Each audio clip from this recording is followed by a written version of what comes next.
आइए गायत्री मंत्र के साथ में एक बार परम पूज्य गुरुदेव, वंदनीय माता जी, सभी ऋषि सत्ता को नमन करते हैं और आज की कक्षा को प्रारंभ करते हैं। ओम भूर्भुवः स्वः तत्सवितुर्वरेण्यं भर्गो देवस्य धीमहि धियो यो नः प्रचोदयात्। जी, सभी भाई बहनों को प्रणाम। तो हमारी सविता की ध्यान धारणा, तो ये वाला हमारा विषय चल रहा है। और इस विषय पर लगभग 4-5 कक्षाएं पहले हो चुकी हैं। और इन कक्षाओं में हम लोगों ने एक एक तथ्य को बड़ी बारीकी से समझने का प्रयास किया है। जो ये हमारा ध्यान है, ये इसको बोला गया है कि ये 3 चरण ध्यान के होते हैं। इस सविता की ध्यान धारणा में गुरुदेव ये करवाते हैं ध्यान, ये 3 चरणों में होता है। पहला चरण होता है ध्यान भूमिका में प्रवेश, जिसमें सावधान, कमर सीधी, है ना, दोनों हाथ गोदी में, दिव्य वातावरण। तो ये पूरा का पूरा उसमें आता है। ध्यान भूमिका में प्रवेश करते हैं और समर्पण विसर्जन विलय तक। साधक का सविता को समर्पण, विसर्जन, विलय। साधक सविता एक, भक्त भगवान एक। यहाँ तक जो हमारा ये चलता है, इसको बोलते हैं ध्यान भूमिका में प्रवेश। अब दूसरा इसके बाद आता है विशिष्ट ध्यान प्रयोग। तो विशिष्ट विशिष्ट ध्यान प्रयोग में गुरुदेव जो निर्देश देते हैं, वो चाहे 3 शरीरों के हों, चाहे कुंडलनी जागरण के हों, चाहे पंचकोश के हों, तो उनको हम लोग विशिष्ट ध्यान प्रयोग बोलते हैं। तीसरा समापन शांति पाठ। तो आज से हम लोग विशिष्ट ध्यान प्रयोग के जो हमारे इसमें शब्दावलियां प्रयुक्त होती हैं, उनको देखने का प्रयास करेंगे। बहुत ही बढ़िया तरीके से गुरुदेव ने इसको ये समझाया है। आगे से हम लोग अन्नमय कोश, एक एक कोशों पर एक एक दिन में चर्चा करेंगे हम लोग। जब हम लोग ये करते हैं शक्ति भंवर समर्थ चक्रवात, है ना, सविता की शक्ति का प्रवेश अन्नमय कोश में नाभि चक्र से। तो नाभि चक्र से सविता की शक्ति का प्रवेश होता है, तो हमारा अन्नमय कोश, तो वास्तव में अन्नमय कोश है क्या? वैसे हम लोग सभी लोग जानते हैं अन्नमय कोश है क्या, है ना। पंचकोश कक्षाओं में हम लोगों ने इसको बहुत बार पढ़ा है। लेकिन यहाँ पर गुरुदेव ने जो बताने का प्रयास किया, ये बड़ा ही अलग दृष्टिकोण यहाँ पे अन्नमय कोश के बारे में यहाँ पे दिया है। क्योंकि जैसा जैसा हमारा प्रयोग, वैसी ही समझ, वैसी ही श्रद्धा गुरुदेव विकसित करने का प्रयास करते हैं। तो क्योंकि ये प्रयोग बिल्कुल अलग है, अपने आप में स्वतंत्र प्रयोग है कि ध्यान धारणा के द्वारा पंचकोशों को कैसे जागृत किया जाए। तो इसमें जो हमारा ये है, तो बिल्कुल एक अलग तरीके की शैली में गुरुदेव ने इसको ये दिया है। और ये साधना अपने आप में पूर्ण साधना है। अगर वे कोई व्यक्ति किसी वश, उसको मालूम नहीं है क्रिया, हम लोग तो सब क्रिया योग करते हैं, 1800-1900 क्रिया योग हैं, पंचकोश के क्रिया योगों को करते हैं। अगर किसी व्यक्ति को क्रिया योग मालूम नहीं है और वो ध्यान भी कर रहा है, तो ये ध्यान साधना भी अपने आप में पूर्ण साधना है, अगर इसको गुरुदेव के बताए हुए निर्देशों में, अनुशासन में किया जाए। जैसे जो अभी तक हम लोग चर्चा करते आए हैं कि क्या क्या इसके लिए आवश्यक शर्तें हैं, उन पर। तो आज जो हमारा विषय है, तो इसको विषय को देखते हैं। तो जो आज का ये हमारी पीपीटी बनी हुई है, तो इसको हम शेयर करते हैं, जो गुरुदेव के साहित्य से इसको बनाने का प्रयास किया गया है। गुरुदेव इसमें क्या कहना चाहते हैं, इसको हम लोग देखेंगे।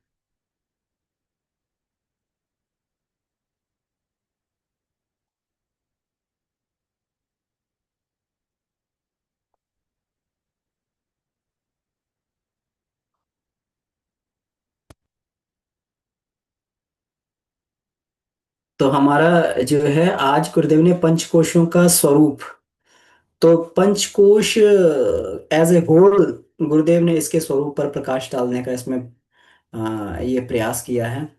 तो इसको हम लोग जो है ये देखते हैं कि गुरुदेव पंचकोशों की व्याख्या किस प्रकार से इसमें ये करते हैं। तो इसको हम लोग देखें।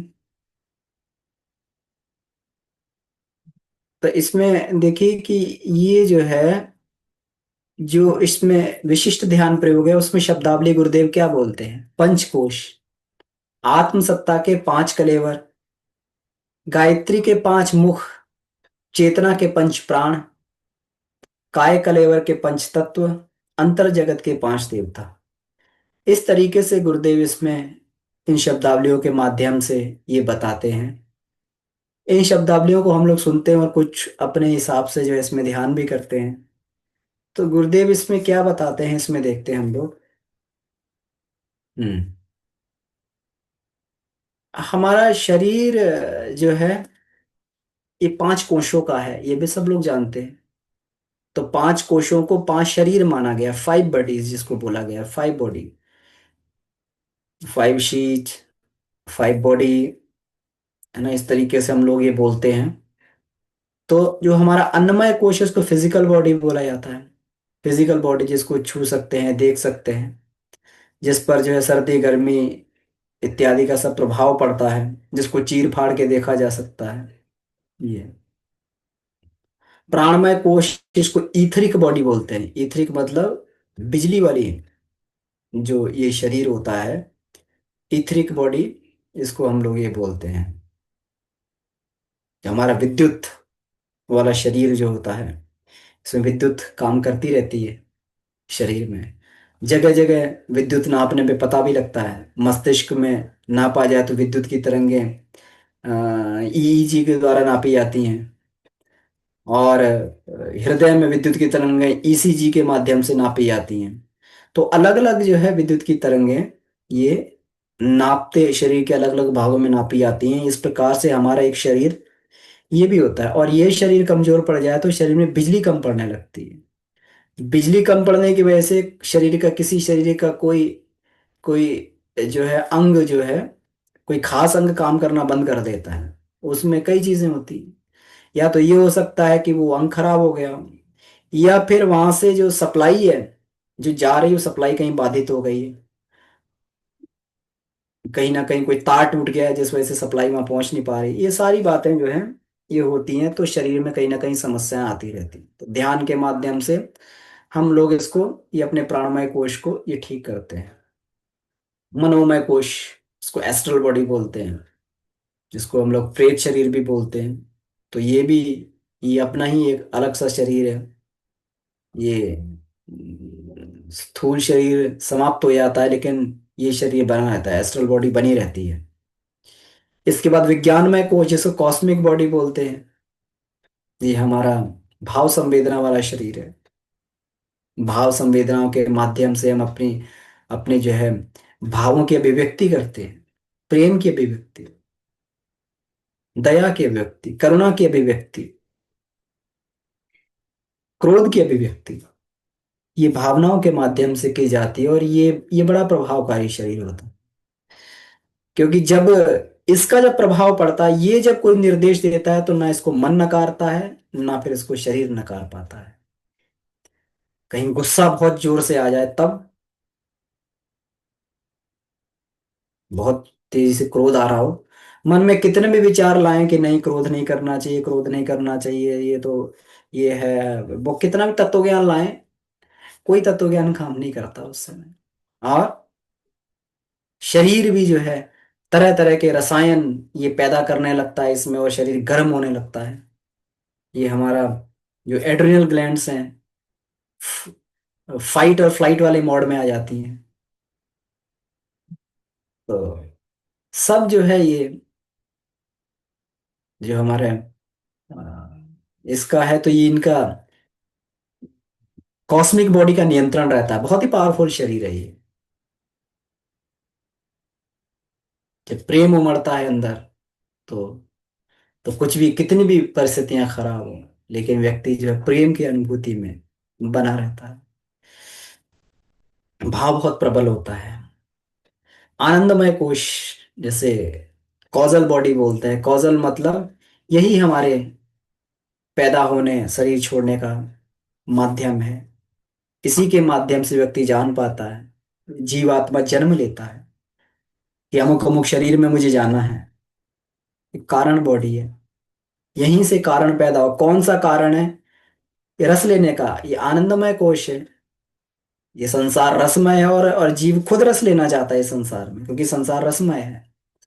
अब वो कैसे रस लेता है, जीव निर्धारित करता है, और जैसे रस लेता है वैसे वैसे जीवों की सृष्टि होती रहती है। किसी को काटने में रस आता है, खाने में रस आता है दूसरे व्यक्ति को। किसी को सेवा में रस आता है, किसी को प्रेम करने में रस आता है, किसी को दूसरा कुछ हड़पने में रस आता है। तो ऐसे करके जो है, ये रस की बात है ये। तो ये कॉजल बॉडी है ये। तो इसमें गुरुदेव ये बोलते हैं, अन्नमय कोश, यानी अन्नमय कोश ऐसे पदार्थों से बना है जो आंखों से देखे जा सकते हैं, छुए जा सकते हैं, जिन पर शल्य चिकित्सा और चिकित्सा, जिसमें शल्य क्रिया और चिकित्सा का प्रभाव पड़ता है। अन्नमय को ये जो है ऐसे बना होता है। प्राणमय कोश, जीवित मनुष्य में आंका जाने वाला विद्युत प्रवाह, तेजो वलय, इसको प्राणमय कोश बोलते हैं। विद्युत प्रवाह जो होता है, जो हम लोग नापते हैं ना, विद्युत प्रवाह, तो ये विद्युत प्रवाह वही है ये। और ये प्रेत सत्ता के रूप में भी प्रकट होता है ये हमारा प्राणमय कोश जो है। मनोमय कोश, मानसिक कल्पनाओं, बौद्धिक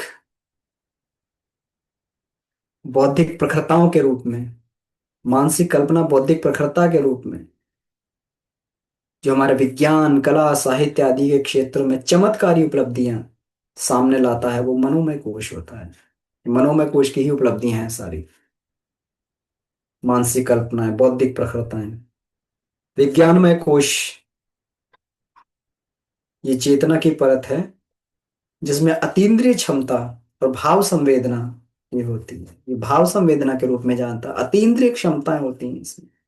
बड़ा प्रभावकारी होता है। ऐसे ऐसे काम कर देता है कि जो इससे संभव नहीं है, व्यक्ति के लिए सामान्य स्तर पर संभव नहीं होते हैं। लेकिन विज्ञान में कोश का ये चमत्कार होता है। विज्ञान में कोश एक बार जागृत हो जाए, व्यक्ति के अंदर अतीन्द्रिय क्षमता है। वो देख लेता है जो सामान्य व्यक्ति नहीं देख पाता है। वो सुन लेता है जो सामान्य व्यक्ति सुन नहीं पाता है। व्यक्ति वह कर देता है अपने इंद्रियों के माध्यम से, सामान्य व्यक्ति कर नहीं सकता है। ये सब अतीन्द्रिय क्षमता वाली बात है, विज्ञान में कोश में प्राप्त होती है। आनंदमय कोश, जिसके सजग होने पर आत्मबोध होता है, स्थित प्रज्ञता की स्थिति होती है, जीवन मुक्त की, परमहंस की दिव्य दृष्टि प्राप्त होती है, ये आनंदमय कोश होता है। तो इसका मतलब साधना का उद्देश्य है कि जो हमारी सुप्त चेतना है, सामान्यतः चेतना की दिव्य परतें प्रसुप्त स्थिति में पड़ी रहती हैं, उतनी ही चेतना की परत खुली होती है जिससे हमारा सामान्य जीवन का काम चल जाए। हमारा रोटी कपड़ा मकान, ये सारी चीजें जो है इतने से पूर्ति होती रही, चेतना इतनी ही बस ये रहती है, इतना ही काम करती है, बाकी सारा का सारा अंश प्रसुप्त अवस्था में रहता है। बहुत थोड़ा ही अंश काम काज में आता है। वैज्ञानिक लोग भी कहते हैं सामान्य मनुष्य जो है अपने जीवन का वही 3-4% प्रयोग कर पाता है, ये चेतना की ही बात है। बाकी सारा का सारा सुरक्षित पूंजी के लिए रहा कि अगर कोई व्यक्ति खोजने का प्रयास करेगा तो उसको दे दिया जाएगा। साधनात्मक पात्रता सिद्ध करने पर ही, साधनात्मक पात्रता, व्यक्ति को अपनी पात्रता को सिद्ध करना होता है। गुरुदेव क्यों कहते हैं बार बार, गुरुदेव हम ये करना चाहते हो, आप कुछ मत कीजिए, आप एक काम कीजिए, अपनी पात्रता विकसित कर लीजिए ताकि हम आपकी बहुत बड़ी सेवा कर पाए, कोई बड़ी सेवा कर पाए। तो पात्रता विकसित करने का मतलब यही है कि जिस दिन हमारे अंदर पात्रता विकसित हो गई तो ये जो है, ये हमारा ये हो जाएगा इसमें, पात्रता सिद्ध होने पर अपने आप प्रसुप्त विभूतियां इसमें जागृत हो जाए। तो पंचकोश का उद्देश्य क्या है? अंतर जगत की इन पांचों प्रचंड धाराओं की मूर्छना से, को मूर्छना स्थिति से उबारा जाए और प्रखर प्रेरणा से सिद्धि समर्थता के रूप में विकसित किया जाए। प्रखर प्रेरणा से, प्रखर प्रेरणा की आवश्यकता है इसमें। अब प्रेरणा कहाँ से पैदा हो, व्यक्ति खुद कहाँ से प्रेरणा लाए? हमारी तो प्रेरणा दिन रात जो है उतार चढ़ाव प्रेरणा में होता रहता है। अभी बहुत प्रेरणा है तो अभी चल रहा है, और कभी जो है प्रेरणा नहीं है, इंस्पिरेशन ठप, हम भी ठप। तो इसलिए यहां पर परमात्मा का इंस्पिरेशन काम करता है। सविता सबको प्रेरित करते हैं। सविता सर्वभूतानां सर्वभावान सूयते। सवनात् प्रेरणा चैव, जो सभी को प्रेरणा देते हैं। सविता तेन उच्यते, उसी को सविता कहते हैं, सबको प्रेरणा देते हैं। ये तो सविता परमात्मा गुरु की प्रेरणा से ही बात बन पाती है। प्रखर प्रेरणा, छोटी मोटी प्रेरणा नहीं, प्रखर प्रेरणा। प्रखर प्रेरणा से जब सिद्धि समर्थता के रूप में विकसित किया जाए। गुरुदेव कहते हैं ना इसमें, पिछली बार हम लोगों ने पढ़ा था, संगम गंगा यमुना का। गंगा साधक खुद है तो यमुना परमात्मा की शक्ति है। उन दोनों के मिलन से जो एक तीसरी त्रिवेणी जैसा वहां पर ये बात बन जाती है, तो त्रिवेणी संगम का लाभ व्यक्ति को मिलता है। अभी कल ही लोग, कितना लोग महास्नान करने गए, महागे स्नान लोगों ने किया जाकर, कहां पर? संगम में। पुण्य मिल जाएगा।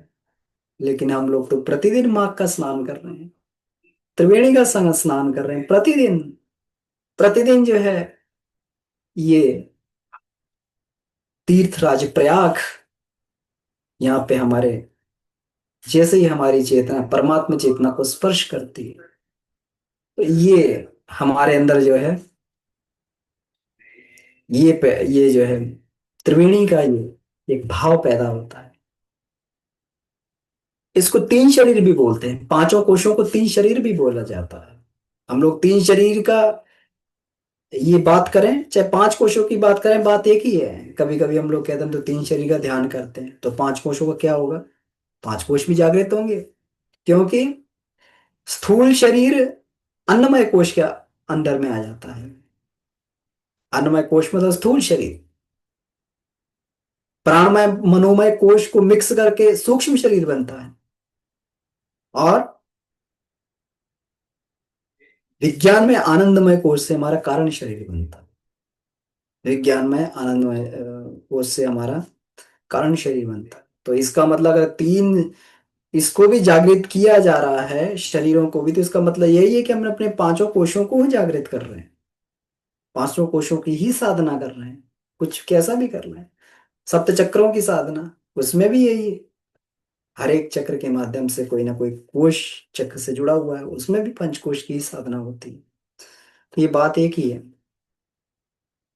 और जैसे जैसे ये पांचों कोश अपने हैं, ये पांच विकसित होने लगते हैं, तो पांच स्वतंत्र स्वतंत्र वीरभद्र के रूप में काम करने लगते हैं। पांच कोशों में पांच छाया पुरुष जैसे पांच समर्थ व्यक्तित्व प्रकट उत्पन्न सिद्ध कर लेने की गुंजाइश है। वे विश्वस्त और समर्थ सहयोगी मित्रों की तरीके से सहायता करने में निरंतर जुटे रहते हैं। ये छाया पुरुष की साधना है। सूक्ष्मीकरण साधना और छाया पुरुष की साधना अलग अलग है। सूक्ष्मीकरण और भी बहुत कठिन प्रक्रिया है, जैसे गुरुदेव कहते थे अतीव कठिन है, जिसमें हम लगे हुए हैं गुरुदेव के लिए। मतलब जिन्होंने कभी भी कठिन साधना को, जो हम कठिन कहते हैं कि उन्होंने 24 वर्ष तक 24-24 लाख के 24 महाप्रश्न किए, उसको कभी भी उन्होंने कठिन नहीं बताया। लेकिन सूक्ष्मीकरण का एक कठिन साधना है। इसमें अपने अस्तित्व को निचोड़कर, कुंती जैसे अपने अस्तित्व को निचोड़कर पांच पांडवों को पैदा करने जैसा पुरुषार्थ इसमें करना होता है। ये सूक्ष्मीकरण साधना है। लेकिन छाया पुरुष की साधना में भी अपने अपने व्यक्तित्व बनाए जाते हैं। ये अन्नमय कोश, इसमें मनोमय कोश में साधना आती है, रूप साधना में छाया पुरुष बनाने की साधना, दर्पण साधना बोलते हैं इसे। अपना ही प्रतिबिंब, अपना ही प्रतिबिंब अलग से अपनी छाया के रूप में काम करने लगता है। कई बार लोगों ने महसूस किया कि गुरुदेव एक ही समय पर कई जगह पर प्रवचन देते हुए पाए गए।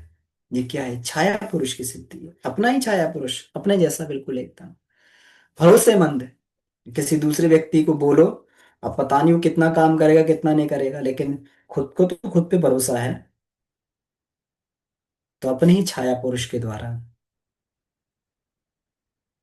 अलग अलग जगह पे काम लिया जा सकता है। पांच जो है इसको, ये पांचों कोशों को अगर पांच छाया पुरुष के साथ में से बना दिया जाए तो उसी तरीके से हो जाता है ये। जैसे विक्रमादित्य जो हुए थे, इनकी कथाओं में आता है कि इनके पास पांच दिव्यधारी शक्तियां इनके साथ में काम करते थे। पांच वीरभद्र की बात इसमें कही गई, वो अपना काम करते थे। इसी तरीके से आलादीन के चिराग के बारे में कहते उसमें जिन रहता था। जैसे ही चिराग को रगड़ते थे, जो हुक्म मेरे आका।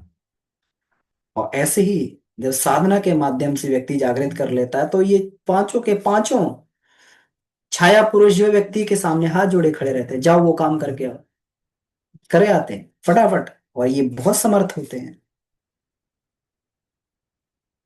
स्थूल शरीर की तो मर्यादाएं रहती हैं, लेकिन सूक्ष्म शरीर की कोई मर्यादाएं नहीं होती। ये इसकी स्पीड भी बहुत होती है, काम करने की क्षमता भी बहुत अधिक, थकते भी नहीं है। तो इसमें जो है ना, ये इसमें दिया हुआ है, छाया को धूप में खड़े होकर या दर्पण के सहारे सिद्ध कर लिया जाए तो वह शरीर रहित शरीरधारी सेवक की भांति अपनी आज्ञा का पालन करते हैं। ये गुरुदेव ने दर्पण साधना और ये रूप रूप साधना में पूरी की पूरी साधनाएं बताई हुई हैं इसमें। इसको हम लोग पढ़ सकते हैं। तो ये पांचों कोश जो है, पांच छाया पुरुष के रूप में इनको विकसित करके और ये किया जा सकता है। अब देखिए बहुत महत्वपूर्ण,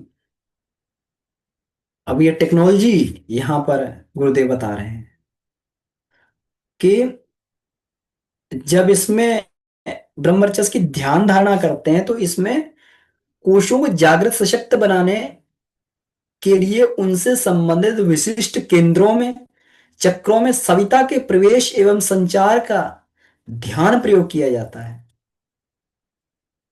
मतलब इन चक्रों में प्रयोग किया जाता है, सक्रिय, अपने कोशों को सक्रिय बनाने के लिए चक्रों में सविता का प्रवेश, सविता शक्ति का प्रवेश करवाया जाता है। अब देखिए हम लोग अन्नमय कोश की साधना करते हैं, आसन उपवास तत्व शुद्धि तपश्चर्या, आसन उसके तपश्चर्या। लेकिन यहाँ तो ये बताया है कि सविता की शक्ति का डायरेक्ट वहां से चक्र में से प्रवेश हो तो अन्नमय कोश सुधरने लगता है, क्योंकि अन्नमय कोश भी विद्युत शरीर ही है। और जब विद्युत अंदर जाती है तो उससे उपत्तिकाएं अपने आप, क्योंकि अन्नमय कोश का आधार उपत्तिकाएं हैं। हम लोग उपवास के द्वारा, आसन के द्वारा उपत्तिकाओं का शोधन करते हैं, शमन करते हैं, लेकिन यहाँ पर ध्यान के माध्यम से ही उस ऊर्जा से ही उपत्तिकाओं का शमन हो जाता है, अन्नमय कोश प्रखर बनने लगता है। ऐसे प्राणमय कोश प्रखर बनता है डायरेक्ट, कोई क्रिया नहीं है इसमें। लेकिन ये इतना आसान नहीं है। सुनने में तो आसान लगता है, अरे छोड़ो क्रिया विया क्या करनी, लेकिन ये बात भी तभी बन पाती है जब व्यक्ति उन क्रियाओं को करके और उस स्तर पे पहुंच पाता है। फिर ये हो सकता है, अगर वो उतनी स्टेज को पार कर लिया तो फिर तो ये पार कर जाएगा। कम से कम मनोमय कोश को पार करना इसमें आवश्यक है। बिना मनोमय कोश को पार करके इस स्तर का ध्यान हो ही नहीं सकता, जिस स्तर का गुरुदेव इसमें कराना चाहते हैं।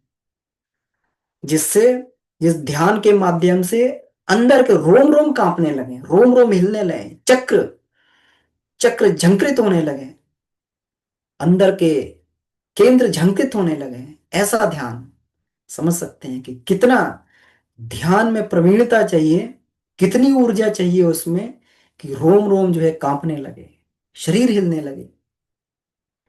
तो विद्युत प्रवाह, क्योंकि विद्युत प्रवाह होता है, शक्ति का प्रवेश होता है उसमें, सारे अवरोधों को खोलता हुआ शरीर में फैलता चला जाता है।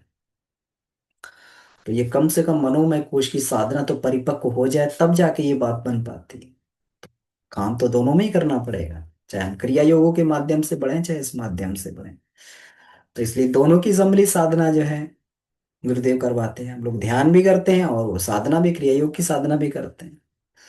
तो हर एक कोश में एक विशेष चक्र संबंधित है, उसका प्रवेश द्वार होता है, उस कोश का प्रवेश द्वार जो है वो चक्र होता है। और ये चक्र दो तरीके की क्षमता रखते हैं। देखिए, ये वाले चक्र और वो चक्र अलग हैं। जब हम लोग अन्नमय कोश का प्रवेश द्वार नाभि चक्र कहेंगे, या फिर हम लोग मणिपुर जो चक्र कहते हैं, तो जब जब कुंडलिनी जागरण में वो चक्रों का प्रवेश अलग होता है, वो अलग अलग शरीर की बात कही गई है। और यहां पर जो ये बात अलग है, यहाँ पे कोश का प्रवेश द्वार है, यहां से दरवाजा एक ही दिखता है, लेकिन अगर पंचकोश के उसमें जो इसमें घुसेंगे तो अलग जगह पहुंच जाएंगे, और कुंडलनी वाले विषय से चक्र में घुसेंगे तो अलग जगह पहुंच जाएंगे। तो इसमें चक्र में जो क्षमता होती है, एक आकर्षण करने की क्षमता होती है, आकर्षित करता है। आकर्षण ग्रहण की, जिसको भंवर बोलते हैं। भंवर पड़ते हुए देखा है, सब लोगों ने देखा होगा। पानी में भंवर पड़ता है तो नीचे की तरफ खींचता है। किसी भी चीज, कोई चीज पड़ जाए भंवर में तो नीचे की तरफ खिंचती चली जाती है, अपना कोई नियंत्रण नहीं रहता, नीचे की तरफ खिंचता चला जाता है। जो भी आ जाए भंवर में, कोई भी चीज है, नाव फंस जाए, चाहे कोई सामान फंस जाए, चाहे कोई व्यक्ति फंस जाए, चाहे कोई फंस जाए, नीचे की तरफ खिंचता चला आता है। भंवर में खींचने की, आकर्षण जो शक्ति होती है, भंवर में खींचने की क्षमता होती है, खींच लेता है। और दूसरी होती है प्रसारण की क्षमता, मतलब रेडिएट करना अपनी तरफ से, ट्रांसमिट, रिसीविंग। भंवर क्या है? रिसीव करना। और चक्रवात क्या है? ट्रांसमिट करना। ट्रांसमिट करता है अंदर से, संचार भी करता है। और ध्यान में दोनों की ही आवश्यकता है। भंवर में चीज पड़ती है, अंदर खींच ली जाती है, ग्रहण की प्रक्रिया है, बिल्कुल सही। और चक्रवात संचरण की प्रक्रिया है, ऊपर उठने लगती है चीजें। कभी चक्रवात आते हैं गर्मियों में, देखते हैं अपन, नीचे से गोल सा ये नोकीला बनता, ऊपर चौड़ा हुआ तो हुआ चला जाता है, और धूल मिट्टी के कण और ये जो है सब, उसमें जो भी चक्रवात में आता है, कूड़ा करकट, सब ऊपर की तरफ वो चलने लगता है। इसका मतलब इसमें संचरण की वो है, ये अंदर से लेके बाहर की ओर आता है।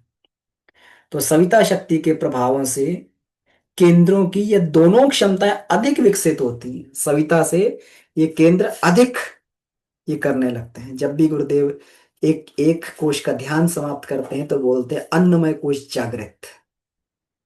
अन्नमय कोश जागृत का मतलब ये है, ये दोनों क्षमताएं गुरुदेव ने इसकी विकसित कर दी। हम ध्यान नहीं भी करेंगे तब भी हमारा चक्र काम करता रहेगा। अन्नमय कोश ओज खींचता रहेगा, स्फूर्ति उत्साह बढ़ता रहेगा, दिन भर स्फूर्ति उत्साह बना रहेगा। जो लोग ध्यान करते हैं, जिन लोगों ने किया है, वो लोग जानते हैं कि जब से ध्यान करने लगे तब से उत्साह खत्म नहीं होता है, स्फूर्ति खत्म नहीं होती। और वो प्राणमय कोश में तेजस, तेजस बढ़ता है, पराक्रम बढ़ता है, साहस बढ़ता है। पराक्रम, साहस। तो प्राणमय कोश जागृत मतलब साहस पराक्रम की कमी नहीं पड़ेगी, आत्मबल की कमी नहीं पड़ेगी, व्यक्ति के अंदर बना रहेगा। तो ये सविता की साधना से ये केंद्र जो है, अभी तो इनकी क्षमताएं नहीं है उतनी। अभी तो सारा कुछ हमें फिजिकली इनको देना पड़ता है, लेकिन एक बार चक्र ये काम करने लगते हैं, सविता की शक्ति से बार बार हम इनको एक्टिवेट करते हैं, तो एक्टिवेट करके इनमें ये क्षमताएं जागृत हो जाती हैं, फिर स्व संचालित प्रक्रिया से ये सब काम करते रहते हैं। फिर व्यक्ति को जो है, ये अपना अपना काम करते रहते हैं। यही जो है पांच वीरभद्र है, अपना अपना अपने हिसाब से अपना अपना काम करते रहेंगे। हर एक बॉडी स्वतंत्र रूप से अपना काम करती रहेगी। ये इन्हीं का ही, शक्ति भंवर का ही प्रतीक। तो शक्ति भंवर से होता क्या है? शक्ति भंवर के आधार पर दिव्य अनुदानों को ग्रहण किया जाता है। दिव्य अनुदान, जो दिव्य अनुदान जो है, ये वातावरण से और इधर से, कॉस्मोस से, ब्रह्मांड से दिव्य अनुदान उनको अपने अंदर खींचा जाता है, कॉस्मोस से। आत्म संस्थान में संचालित किया जाता है, खींचकर ऐसा नहीं है। खींचकर पूरा जो है, रोम रोम में इसको फैलाया जाता है, पूरे आत्म संस्थान में। वे बोलते हैं ना कि सविता की शक्ति का प्रवेश अन्नमय कोश में, अन्नमय कोश, अग्निमय, अग्निपिंड, अग्निपुंज, पूरा का पूरा अन्नमय कोश जो है अग्निमय, अग्निपिंड, अग्निपुंज बन जाता है। पूरे के पूरे शरीर में अग्नि फैल जाती। कहाँ से?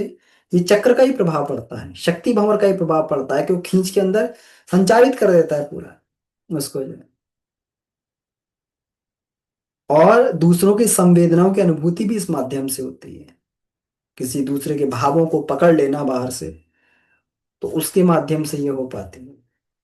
अगर नाक काम नहीं करेगी तो कितना भी बाहर दुर्गंध फैली हो या सुगंध हो, कुछ भी समझ में नहीं आएगा। इसी तरीके नाक अगर सेंसिटिव होती है तो थोड़ी चीज भी समझ में आने लगती है। ये सेंसिटिविटी यहाँ पर बढ़ाई जाती है। और समर्थ चक्रवात मतलब अपनी संवेदनाओं का फैलाव, अपनी संवेदनाओं को फैलाया जाता है। जब व्यक्ति समर्थ बन जाता है तो अपने साथ के लोगों को भी बदलने लगता है, अपनी संवेदनाओं का विस्तार करने लगता है। वो ना कहते हुए भी लोग उसी की तरीके से काम करने लगते हैं, जैसा वो चाह रहा है वैसा करने लगते हैं, क्योंकि अपनी संवेदनाओं का विस्तार कर रहा है वो। और उसकी भाव संवेदनाएं जाकर जब किसी से टकराती हैं तो उससे काम करवा लेती हैं, मस्तिष्क पर हावी हो जाती हैं। तो अपनी संवेदनाओं का फैलाव करता है व्यक्ति। और और विकारों का निष्कासन इस माध्यम से होता है। विकार अंदर से बाहर की तरफ खींच खींच कर लाए जाते हैं। आलस्य का अंत, प्रमाद का अंत, जितने भी विकार हैं वो सारे के सारे इसके माध्यम से खींच कर बाहर लाए जाते हैं। तो कोशों के जागरण अनावरण क्रम में इन केंद्र की शक्ति एवं क्रियाकलापों का भली प्रकार समावेश किया जाना आवश्यक है। बिना शक्ति भाव और समर्थ चक्रवात के बात नहीं बन पाती है। इन दोनों प्रक्रियाओं को एक्टिवेट करना पड़ता है, तभी काम बन पाता है। तो ध्यान करना चाहिए कि सविता देवता के प्रकाश से अंतर जगत में प्रभात जैसी स्थिति पैदा हो गई है। प्रभात जैसी, बिल्कुल अंतःकरण में एकदम उज्जवल धवल प्रकाश, पूरा अंतःकरण चमक रहा है। हर अवयव हर कोश जग रहा है। ये कितना बढ़िया गुरुदेव बता रहे हैं। इसको हम इसी तरीके से फील करने का प्रयास करें। अंदर प्रकाश हो गया है, हर कोश जग रहा है, और सविता शक्ति का पान करके सशक्त तेजस्वी बनने के लिए आतुर है। सविता शक्ति का पान करने के लिए आतुर है, प्रखर तेजस्वी बनने के लिए आतुर है। भूख लग रही है, अभी तो भोजन की भूख लगती है, लेकिन जब ये आदत पड़ जाए और ये केंद्र काम करने लगे तो ध्यान के माध्यम से भूख शांत होने लगती है। ध्यान की आदत पड़ जाती है। भूख की तरीके से जैसे पेट भोजन मांगता है, वैसे मन ध्यान मांगने लगता है कि ध्यान किया जाए। क्योंकि अंदर के, जैसे अंदर के जो कहते हैं ना मेरे पेट में चूहे कूद रहे हैं, तो अंदर के कोष जो कुलबुलाने लगते हैं कि चाहिए हमें क्या चाहिए, उस ध्यान के माध्यम से अंदर का ये चाहिए जो शक्ति, उससे हम अपनी पूर्ति करेंगे। शरीर में उसमें होता है ना, बहुत सारे मूवीज में जो बनाई जाती है एलियंस के ऊपर, तो उसमें दिखाया जाता है एलियंस को, वो अपनी तरीके से भोजन नहीं करते, खाना नहीं खाते, सूर्य के प्रकाश से ही चार्ज हो जाते हैं। हो सकता है बहुत सारे ग्रह में ऐसे प्राणी हों जिनके अंदर एक क्षमता हो कि जिन्हें हमारी तरीके से भोजन पानी सब चीज की आवश्यकता ना हो, वे केवल सूर्य की ऊर्जा से या फिर ब्रह्मांडी ऊर्जा से अपने आप को चार्ज कर लेते हैं। ये एक क्षमता जो है साधक के अंदर पैदा हो जाती है। तो मतलब हमारा एक एक कोश आतुर है उस शक्ति को खींचने के लिए। शरीर में अनेक तरीके के दिव्य प्रवाह पैदा हो रहे हैं, अनेक तरीके के दिव्य प्रवाह इसके माध्यम से पैदा हो रहे हैं। तो आज का विषय जो इतना ही था, जो दो महत्वपूर्ण पॉइंट इसमें ये बताए गए, शक्ति भंवर समर्थ चक्रवात, ये बड़ा महत्वपूर्ण है। इसमें गुरुदेव ने इतना ही दिया है। तो ठीक है, इसको जो है यहीं पर हम लोग समाप्त करते हैं। और कुछ प्रश्न बनता हो इसमें तो हम लोग प्रश्न इत्यादि पे चर्चा कर सकते हैं जी।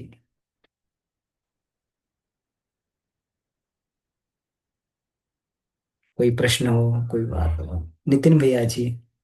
जी भैया प्रणाम। सभी साथियों को प्रणाम। भैया आपने जो भंवर और चक्रवात की जो बात जो बताई, तो जैसे जैसे भंवर जो होते हैं, वो जैसे हम जब मानते हैं कि वो हवा में और जमीन पर बनते हैं वो। और जो चक्रवात होते हैं वो जो है पानी के भीतर बनते हैं वो। भैया इसको तो थोड़ा सा करेक्ट करना पड़ेगा इसको। चक्रवात हवा में बनता है, इसको टोर्नाडो बोलते हैं, है ना। और भंवर को वर्लपूल बोलते हैं, ये पानी में बनता है। भैया चक्रवात ना समुंदर में बनते हैं। मैं भी नेट पर देख रहा हूँ भी, चक्रवात जो है बड़े महासागरों पर बनने वाले कम दबाव के प्रचंड तूफान होते हैं। जबकि भंवर जो है वो टोर्नेडो, भंवर को टोर्नेडो कहते हैं, और ये जमीन पर बनने वाले हवा के छोटे तीव्र घुमावदार स्तंभ होते हैं, जो हाँ कि तो अक्सर ये आंधी तो के है, दौरान तो बनते हैं। उसको हम ये वाले जो है, तो ये दोनों ही उसी के परिप्रेक्ष्य में भैया। और भंवर जो है ना, जो हमारा भंवर होता है वर्लपूल, जिसको बोलते हैं वर्लपूल, आप सर्च करेंगे तो आपको पानी में पड़ते हुए भंवर दिखाई देंगे जिनका नीचे की तरफ खिंचाव होता है, उसको वर्लपूल बोलते हैं। जो गुरुदेव ने यहाँ पे जिस शब्दावली का भंवर के लिए प्रयोग किया है ना, तो हम्म। वो जो है वो पानी में पड़ने वाला भंवर है, वो नीचे की ओर खींचता है। और जिसके लिए चक्रवात का प्रयोग किया है, वो चक्रवात जो हवा हवा के दबाव से, या जो बता रहे हैं, जो ऊपर की तरफ ले जाता है ना। जब गर्मियों में कभी कभी हवा का दबाव जो है कम होने लगता है, तो ऊपर की तरफ हवा घूम घूम के ऊपर चलने लगती है। तो ये जो है चक्रवात का ये प्रयोग किया, तो इस शब्दावलियों को जो गुरुदेव ने प्रयोग किया, इस परिप्रेक्ष्य में प्रयोग किया है भैया। जी पर भैया पानी में जो है वो दोनों तरह के ही बनते हैं। जैसे वो पानी जो है ऊपर से नीचे की ओर भी आता है, नीचे से ऊपर भी जाता है। जैसे अभी कुछ हम्म। समय पहले ना एक जगह आया था कि जो है, एक जगह जो है मछलियों की बारिश हो रही थी। तो मछलियों की अच्छा। बारिश में वही था कि वो जो है वो जो है उसमें कुछ ऐसा हुआ कि वो नीचे से ऊपर वो गया और बादलों के साथ में मछलियां गई। और यहाँ पर जो है वो वर्षा गिरी, तो वहां पर मछलियां भी गिरी वहां पर। तो वहां पर दोनों, जबकि इसमें ऐसा दोनों सुनने को नहीं मिला हमें कहीं, जो वायु के संबंध में ऐसा था। हम्म। तो भैया ये जो अंतर जगत में जो है, जैसे ये तो जो है स्वाभाविक रूप से घटित होते हैं। तो हमारे जो अंतर जगत में जो है इनको बनाने के लिए जो है हमारे जो ध्यान और विचार ही कार्य करते हैं, या कुछ और भी जो क्रियाएं होती हैं जो कि जिसके माध्यम से जो है हम अपने भीतर जो है भंवर और चक्रवात को उत्पन्न कर सकते हैं। जी। भैया होते तो है, लेकिन बहुत कम होता है, बहुत कम इंटेंसिटी होती है इनकी, है ना। खींचते तो है ये चक्र, थोड़ा बहुत खींचते रहते हैं, जिससे हमारी जो है दिन प्रतिदिन की जितनी आवश्यकता है वो पूरी होती रहे। लेकिन ध्यान के माध्यम से हम इनको और प्रचंड बनाते हैं। और इसमें केवल और केवल संकल्प शक्ति और प्राण शक्ति काम करती है, संकल्प शक्ति, है ना। जैसे हम लोग ये पढ़ते हैं, तो तीव्र संकल्प की गुरुदेव ने यह बात की है कि हम इसको इतना, हम लोग अपना ये कर लें, प्रैक्टिस कर करके, अभ्यास कर करके, कि हमें पूरा का पूरा हमारे सबकॉन्शियस माइंड में ये बस जाए, और जिससे हम तीव्र संकल्प कर सकें, बिल्कुल एकदम। तो ये चीज, क्योंकि कहते हैं ना, संकल्प की नोक के ऊपर प्राण चलता है ना। मन के जहां हम्म। संकल्प विकल्प जाते हैं, उसकी नोक पे जो प्राण चलने लगता है, और प्राण जहां पे जाता है वहीं पर जो है वो ये पैदा करने लगता है, गर्म होने लगता है ना, वहीं पर प्राण जो है ये भंवर पैदा करने लगता है, वहीं पे चक्रवात पैदा करता है। तो जी। पहले हमें जो है ग्रहण करने की जो वृत्ति है वो विकसित करनी चाहिए, या पहले दोनों जो है ही हमें। दोनों ही साथ में चलते हैं, क्योंकि गुरुदेव दोनों ही विकसित करवाते हैं, है ना। इसमें बोलते हैं कि हम्म। शक्ति भंवर समर्थ चक्रवात, हमें खींचना भी छोड़ना भी है। अंदर से अभी आया ना कि चक्रवात से हम लोग अंदर की बुराइयों को बाहर छोड़ते हैं। तो भाव संवेदना नहीं अभी पैदा कर पा रहे हैं, तो कम से कम बुराइयां तो हमारी बाहर निकल ही रही हैं उसके माध्यम से। जी। जी भैया। जी ठीक है भैया, धन्यवाद। जी भैया, धन्यवाद। जी किशोरी दीदी। प्रणाम भैया। दी बहुत प्रणाम। सुंदर, इतना गहन अध्ययन और हम लोगों का मार्गदर्शन के लिए। मैं जैसे आपने कहा कि जो चक्र हम कह रहे हैं, तो वो अलग जगह ले जाएंगे, और कुंडली जागरण में चक्र को अलग जगह ले जाएंगे। तो इसको थोड़ा सा और स्पष्ट बताएंगे। बिल्कुल दीदी, जो पंचकोश की साधना है वो चेतनात्मक साधना है, चेतना की परतों को जागृत करने की साधना है ना। और जो कुंडलिनी जागरण की साधना है, पदार्थ की शक्ति को जागृत करने की साधना है। तो जब ये साधना ही अलग अलग, इनके प्रभाव अलग अलग है, तो ये फिर अलग अलग तत्वों को ही प्रभावित करती हैं। कुंडलिनी जागरण की जो साधना है वो हमारी स्थूल सत्ता को प्रखर बनाती है। स्थूल सत्ता को, पदार्थ जगत, पदार्थ जगत पे नियंत्रण स्थापित होता है, स्थूल सत्ता प्रखर बनती है इससे। और पंचकोशी साधना से हमारी चेतना की परतें प्रखर बनती है, चेतना प्रखर बनती है। तो जब इनके परिणाम अलग अलग हैं तो इसका मतलब इनका जो है पाथवे भी अलग अलग है। तो स्थूल शरीर को मतलब समझे कि ये शरीर के जो अंग हैं, जो हम्म, अन्नमय कोश में से बनते हैं, उसको समझे उसी स्थूल। को समझना चाहिए, पदार्थ सत्ता जो पंच तत्वों से बनी हुई है ना, तो जी। उसी को, अच्छा। स्थूल सत्ता को, जितना स्थूल है हमारा, स्थूल को प्रभावित करने वाला जो भी ये बात है, यहाँ पर कुंडलिनी जागरण के माध्यम से ये बात बनती है। अच्छा।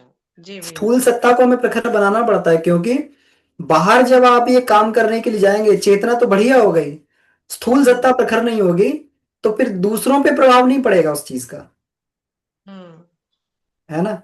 तो हम्म। इसको इसीलिए ये सावित्री साधना कहते हैं, कुंडलिनी की साधना की। अगर हमें दूसरे की भी कुंडलिनी जागृत हमें दूसरे को भी अगर हिलाना है, उसके अंदर जो है ये गर्मी पैदा करनी है, तो हमें अपनी गर्मी को जागृत करना होगा। खुद जो व्यक्ति गर्म होगा तभी वो दूसरे को गर्म कर पाएगा। जी समझ गई, बहुत सुंदर जी भैया, प्रणाम, जी, धन्यवाद। धन्यवाद, प्रणाम। जी विभा दीदी।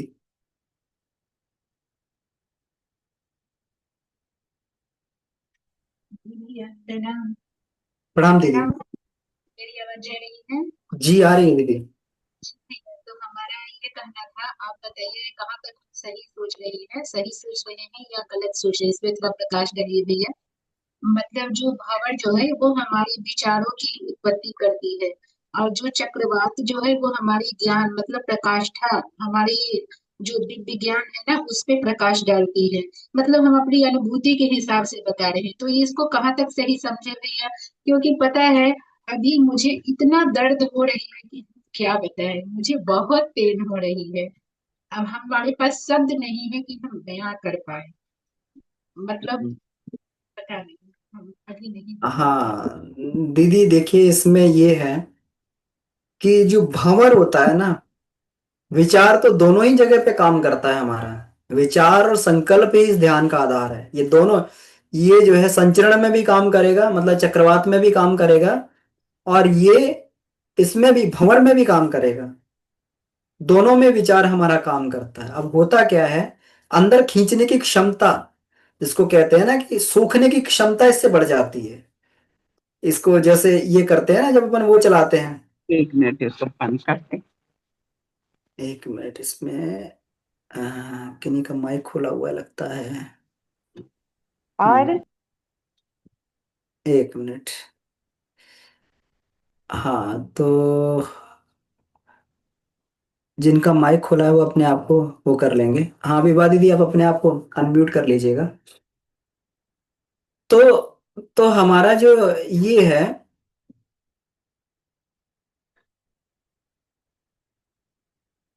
हम लोग अभी चक्रवात की बात कर रहे थे, चक्रवात और शक्ति भावर की। तो विचार तो दोनों में ही करना पड़ता है ना। लेकिन जैसे कभी ये होता है ना, कभी आपने ये देखा होगा कि जहाज का इंजन चालू होता है, तो जहाज का इंजन जब चालू होता है तो उसकी जो पंखुड़ियां होती हैं वो बड़ी तेजी से अपने अंदर खींचने लगती चीजों को। इतनी तेजी से हवा को खींचती हैं कि उसका दबाव इतना हवा का नीचे बढ़ जाता है कि जहाज ऊपर उठने लगता है ना। और पहले ये सामान्य दबाव से बात नहीं बन पाती, सामान्य भी हवा जा रही थी, वहां से आर पार हो रही थी, लेकिन उस हवा से जहाज नहीं उठ पा रहा था। लेकिन जब वो प्रोसेस चालू हो गया, जब वो चक्र चालू हो गया, इंजन चालू हो गया उसका, जहाज का, तो इतनी तेजी से उसने खींचना चालू किया कि उसने जहाज को उड़ाना चालू कर दिया। तो जब ये प्रक्रिया हम लोग चालू करते हैं तो ये हमारे, ये भंवर की और चक्रवात की इतनी तेज प्रक्रिया हो जाती है कि फिर इससे जो है हम लोग सामान्य से बढ़कर उपलब्धियों को, विभूतियों को अपने अंदर खींच सकते हैं। जी दीदी। समझ गए। बहुत जी, बहुत धन्यवाद। धन्यवाद दीदी। जी प्रणाम भैया। दी, तो प्रणाम। भैया ये जो चक्रवात का जो वेग है उसको हम क्रिएट कैसे करेंगे? संकल्प से, है ना, इसीलिए तो ध्यान किया जाता है। जैसे ही सविता की शक्ति अंदर जाएगी वैसे ही जो है ये तीव्र होने लगेगा, एक्टिवेट हो जाएगा चक्रवात। भंवर और चक्रवात जो है सविता की शक्ति से ही एक्टिवेट होता है। जब हम लोग प्रचंड संकल्प बल इसमें लगा देते हैं तो जैसे ही सविता की शक्ति मिलती है, जैसे ये होता है ना कि मतलब सुबह की धूप निकलती है तो प्रकाश निकलता तो पौधे खिलने लगते हैं, है ना, पौधे जो है खिलने लगते हैं, प्राणी जागने लगते हैं, उनके अंदर चेतना आने लगती है। तो जैसे ही इन चक्रों में हम लोग संकल्प के द्वारा सविता की शक्ति का प्रवेश करवाते हैं तो इन चक्रों में चेतना आने लगती है। इनकी इनकी इनकी जो है भंवर, इनके तेज हो जाते हैं, इनके चक्रवात तेज हो जाते हैं। तो ये सविता की शक्ति से ही संभव हो पाता है दीदी। जी भैया। जी भैया वो चीज मतलब जैसे आप बता रहे हैं वो चीज, मतलब हम संकल्प तो ले लिया, लेकिन हमें उसमें किस तरीके के भाव को, जैसे आप दो दोनों चीजें हैं चक्रवात में हमारे, एक टॉर्नेडो है और एक हमारा जो है भंवर है। तो हम्म। उसमें हम उसको उन दोनों चीजों को एक साथ संकल्प लेकर के क्या तरीके के भाव डालेंगे जिससे कि हम उस सविता की हाँ किरणों को अपने चक्रों तक डाल पाए? हाँ दीदी, देखिए इसमें देखिए संकल्प वो वाला संकल्प नहीं कि हमने एक शपथ ले ली हम ये कर रहे हैं ना। संकल्प का मतलब हो गया कि हमारा जो है, जब वो जो काम सोच रहे हैं, है ना, जैसे मान लीजिए वो सोच रहे हैं, उस सोचने में इतना प्राण है, वो हमारी सोचने की शक्ति में इतनी इंटेंसिटी तेज है उसकी सोचने की कि हमारे अंदर जो है बिल्कुल वैसा ही होने लगे। क्रोध में कैसे व्यक्ति जो है तमतमाने लगता है, इतनी इतनी तेजी से क्रोध का आवेश आता है, उसमें उसका कितना बढ़ जाता है, उसका संकल्प बल बढ़ जाता है। संकल्प बल बढ़ने का मतलब हो गया उसकी पूरी की पूरी प्राण ऊर्जा उधर चलने लगती है, कैसे शरीर गर्म होने लगता है। जी उससे आप शरीर गर्म तो नहीं कर रहे हैं लेकिन उससे केवल भाव से ही वो शरीर गर्म होने लगा, है ना, क्योंकि उसने पूरी की पूरी प्राण ऊर्जा उधर झोंक दी उस तरफ, जो ये शरीर का ऑटोमेटिक जी सिस्टम था। कैसे काम भाव अंदर आते हैं तो पूरा का पूरा जो है एकदम शरीर में रोम रोम में काम की वो प्रवृत्ति फैल जाती है, और पूरा जो है जो जो जेनेटल पार्ट में उत्तेजना पैदा हो जाती है, कैसे हो जाती है, यही संकल्प है कि विचार शक्ति को इतना प्रगाढ़ कर दिया जाए कि जी। प्रगाढ़ करने से वो वैचारिक शक्ति जो है उसमें तो मतलब वो वो काम चीज होने बिल्कुल लगे, चित्रवत हो जाए हमारी। चित्रवत हो जाए। यही तो हम जी लोग कर रहे थे कि जी कल्पना जी कल्पना चित्र बनाने की भावना करें, यही तो हमने पढ़ा था पहले, जी जी है ना, कि वो जी इतना स्ट्रांग हमारे इमेजिनेशन में आ जाए, कल्पना इतनी स्ट्रांग हो जाए कि बिल्कुल एकदम सामने दिखे कि वो चीज हो रही है। जी कैसे व्यक्ति को जो है सामने काल्पनिक भूत, कैसे उसको सामने साक्षात भूत दिखाई देता है, कल्पना वाला भूत। जी जी हाँ ये जी बात भैया, है। बहुत धन्यवाद। जी जी। जी जी।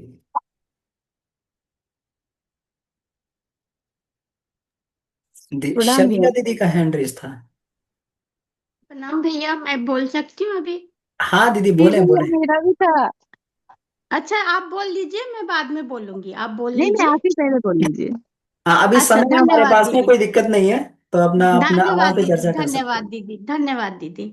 वो मैं पूछ रही थी, जो तीनों प्रकार के जो ध्यान गुरुजी ने दिया वो तो हम करते हैं, और फिर मैं जब जाप भी करती हूँ ना, तो उसमें जैसे आपका जाप के साथ भी मैं वो ध्यान भी, जैसे आपने बोला ना, अंतर त्राटक के दृष्टि से के रूप में करती हूँ, तो उसमें भी मैं उसका भी प्रयोग करती हूँ।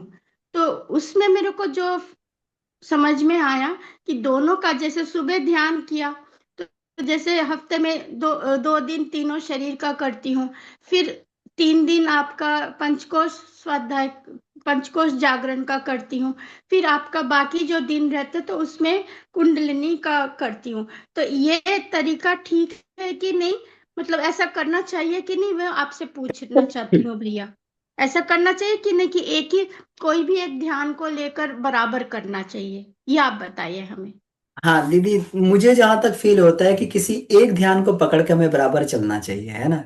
जबकि हाँ हाँ। काम तो वो तीनों एक ही कर रहे हैं, लेकिन फिर भी अच्छा। अगर हम एक ध्यान को पकड़ के चलते हैं ना, तो उसमें जी फिर जी। हमारी गहराई बढ़ती जाती है। जी, यही पूछना था मुझे आपसे। हाँ दीदी, तो उसको हाँ। करके चलते हैं। हाँ ये है कि अगर तीन शरीर को ध्यान करना तो लंबे समय तक तीन शरीर का करें। अगर पंचकोश का हम्म करना तो लंबे समय तक पंचकोश का ही करते रहे, एक ही चीज, क्योंकि हमारे संकल्प उसी तरीके से हम्म। बनने लगेंगे। हमारा आंतरिक जो ये है अंतर जगत है, उस तरीके से परिवर्तित होने लगेगा, है ना, उन्हीं इंस्ट्रक्शन निर्देशों के आधार पर। जी भैया, जी। धन्यवाद, यही जी। पूछना था, धन्यवाद भैया। जी दीदी, धन्यवाद, प्रणाम। जी कविता दीदी। जी भैया प्रणाम, सभी को प्रणाम। प्रणाम दीदी। ये क्लास में तो एकदम बिल्कुल सब क्लियर हो गया है, पूरा क्लियर हो गया है। लेकिन मेरा भी यही प्रश्न था।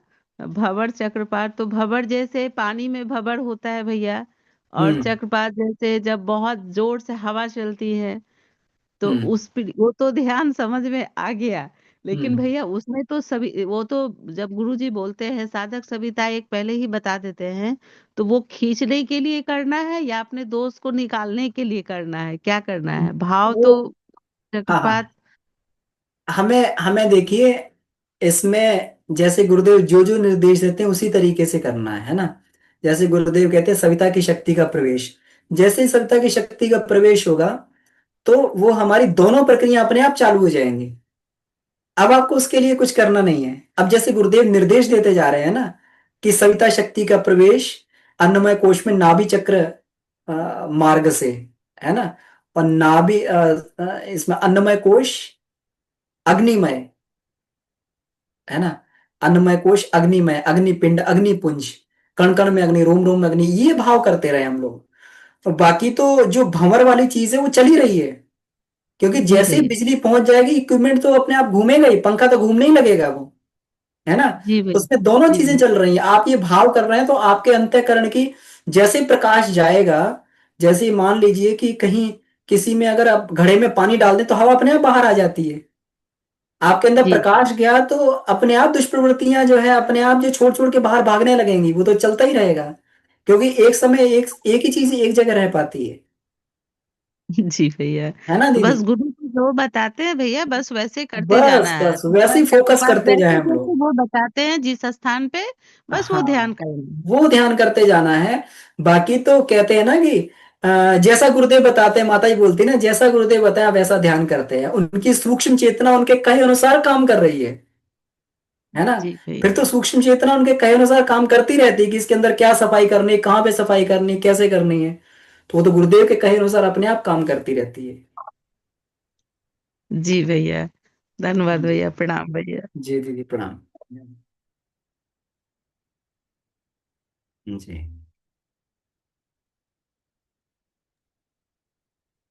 प्रणाम भैया, सभी को प्रणाम। दी प्रणाम। भैया हम ये समझे कि जैसे जब हम कुंडलिनी का वो साधना करते हैं, तो उससे भौतिक उन्नति होती है, और जब पंचकोश की साधना करते हैं तो उससे आत्मिक उन्नति होती है, यही समझे भैया। हाँ दीदी, ऐसे समझना चाहिए, है ना। तो देखिए, आत्मिक प्रगति होगी तो भौतिक भी प्रगति होगी, है ना। भौतिक आत्मिक ना कह के इसको पदार्थ कहें और चेतना कहें, जी भैया। है ना। आत्मिक और भौतिक देखिए, चेतना प्रखर होगी तो उससे आत्मिक और भौतिक दोनों प्रगति होगी। आप कहीं पर भी लगा लीजिए प्रखर चेतना को, परिष्कृत चेतना को, है ना। लेकिन पदार्थ सत्ता जो है, पदार्थ सत्ता को प्रखर बनाना, कुंडली जागरण मतलब पदार्थ सत्ता को प्रखर बनाना, उसकी परमाणुविक शक्ति का प्रयोग करना, ये है कुंडली जागरण, है ना। जो परमाणु शक्ति है, जिसको हम लोग कहते हैं ना कि गायत्री की दो शक्तियां हैं, गायत्री और सावित्री। गायत्री चेतनात्मक शक्ति है, सावित्री परमाणुमयी शक्ति है, प्रकृति परमाणुमयी शक्ति है। और जी भैया। परमाणुमयी शक्ति का प्रयोग करके सारे के सारे पदार्थ जगत पर नियंत्रण किया जा सकता है। जो पहले ये तंत्र का पूरा विज्ञान था, वो परमाणु शक्ति पे नियंत्रित करने का ही विज्ञान था। परमाणु शक्ति को नियंत्रित करके उन्हें विशेष, उनसे अपने आंतरिक संकल्पों के माध्यम से, आंतरिक संकल्पों के माध्यम से उसकी उसी गतिविधियों में परिवर्तन करके, और पूरे के पूरे परमाणु का स्ट्रक्चर बदल दिया जाता था, है ना। वही परमाणु तो है, किसी पदार्थ के परमाणु हैं, वही जो है अ, ये होने लगते हैं, अपना रूप बदलते हैं, तो वही ठोस से गैस, गैस से द्रव इसमें बदलने लगता है। तो लोग कैसे जो है पहले गायब हो जाया करते थे, है ना, कैसे जो है वो अपने अपना बेश बना लेते थे, कैसे कभी जानवर के शरीर में, कभी मनुष्य के शरीर में, कभी चींटी के शरीर बना लेते थे। ये सारा परमाणु का खेल था, पदार्थ जगत पे नियंत्रण है, मतलब अपने परमाणु स्ट्रक्चर पे ये कर लेना है। ये कुंडलिनी जी जागरण के प्रयोग हैं। प्रणाम के बहुत बहुत आभार। जी दीदी।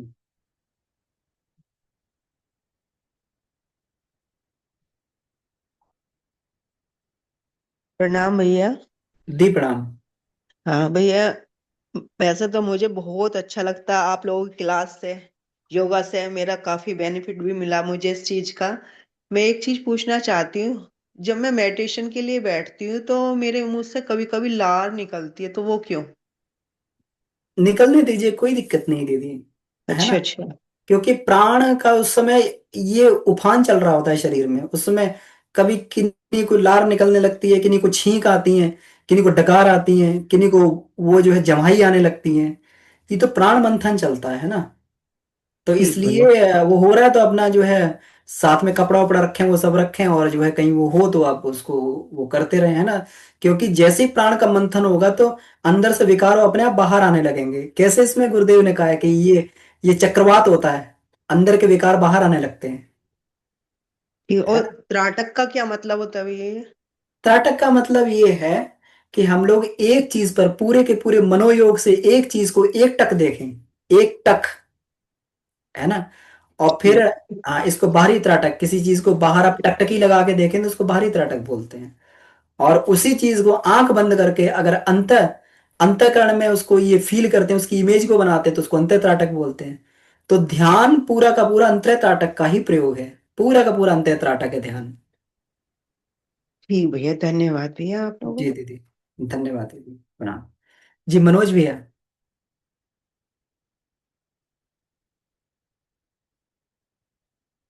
प्रणाम सभी को। प्रणाम भैया। भैया, जो दीदी क्वेश्चन की थी मेरे साथ भी हो रहा है, बहुत हम परेशान है कि जब जब करने जब भी बैठते हैं, पहले कभी आज तक नहीं हुआ है, लात टपक जाता है। तो हम तो भैया वो मन बहुत ज्यादा जो हम कहे कि ऐसा परेशान क्यों। होने की जरूरत नहीं है भैया, है ना। देखिए उसमें तो मल विक्षेप निकलते ही अंदर से, जी जी परेशान ना हो। तो उस तरीके से अपन वो रख लें, अपना जो है कपड़ा उपड़ा, रुमाल उमाल, अंगोछा मंगोछा साथ में रख लें, अगर जी ऐसा कुछ होता है। देखिए जी उसमें कभी कभी जो है ये जप करते करते अपान वायु भी निकलने लगती है, और जी वो जी जो है डकार आने लगती हैं कभी कभी जो है जमाई। एक एक बहन बता रही थी कि मुझे कभी जमाई नहीं आती, लेकिन जब करने बैठती हूँ मुझे बड़ी तेजी से जमाइयाँ आने लगती हैं। एक भाई जी बता रहे थे कि जैसे ही जब करने बैठे मेरे अंदर से डकार आने लगती हैं, वैसे मुझे डकार ही नहीं आती हैं। जी हाँ, जी जी so, ये प्राण मंथन है, कि मंथन मंथन मंथन गुरुदेव कहते हैं ना। तो जी जब ये प्राण का मंथन होता है, दूध खोलता है, तो उस पे मलाई आने लगती है ना। जी जी गन्ने के रस को खोलाइए तो देखिए कैसे उस पर पहले गंदगी तैरने लगती है। जी उस जी गंदगी को पहले हटाया जाता है, झाग को हटाया जाता है। जी भैया। पहले अपने यहाँ दाल बनाया करते थे, अब पता जी नहीं हमारी हाँ हाँ, बोले आता दादी है। दाल बनाती थी अरहर की, तो वो खोलते खोलते खोलते उस पर झाग आया था, तो झाग को उतारती रहती थी वो। जी जी जी जी जब जी अंदर भैया। प्राण खोलेगा तो उसके ऊपर जो है ये झाग की तरीके से ये तैरने लगेंगी चीजें, जी तो भैया। उसको निकल जाने दें। जी जी भैया। जी जी, उससे धन्यवाद। सफाई प्रणाम होती भैया, है। एक बात और पूछे भैया। बताएं दीदी जी। दवाई तो आता था तो समझ में आया भैया, हमको ऐसे कभी भूख नहीं लगती है, कभी नहीं भूख हाँ लगती रेयर। लेकिन जब हम बैठते हैं जाप करने के लिए तब उस समय भूख लगती है भैया, तो वो क्या है?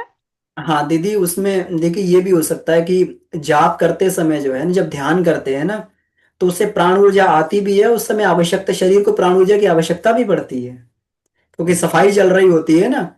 तो शरीर प्राण मांगता है, तो उसमें ब्रह्मांड से भी आता है प्राण, और अंदर का प्राण भी प्रयोग होता है उसमें, है ना। जी भैया। तो जब जब ये हो तो कभी कभी ऐसा लगता है कि मतलब भूख लगने लगी, प्राण ऊर्जा की जब रिक्वायरमेंट शरीर को होती है, तो वो जो है उसको भूख के रूप में वो करने लगता है, या तो नींद आएगी व्यक्ति को या भूख लगने लगेगी, है ना। जी तो ये सब भैया, भूख सब पूरा लगती प्राण है। का ही प्रभाव है पूरा। और ये भी इसमें है कि देखिए अब वो समान और कृकल प्राण जब आंदोलित होगा, है ना, उससे भी भूख लगेगी। जठराग्नि अगर प्रदीप्त होगी आपको भूख लगने लगेगी। तो ये सारे प्राण का ही पूरा पूरा पूरा प्रभाव है। गायत्री विद्या पूरी की पूरी प्राण विद्या है। इसका मतलब भैया अंदर में कुछ चल रहा है। चलता है, हमें पता नहीं लगता है, लेकिन चलता है। एक भी गायत्री मंत्र के उच्चारण से अंदर झंकार उठने लगती है, प्राण जो आंदोलित होने लगता है। कितना कितना रिसर्च हो चुका है इस पे कि गायत्री मंत्र के प्रभाव से सबसे अधिक कंपन पैदा होते हैं। जी भैया। कितने हजारों कंपन जो है पैदा होते हैं उससे। जी भैया, प्रणाम भैया। जी दीदी प्रणाम।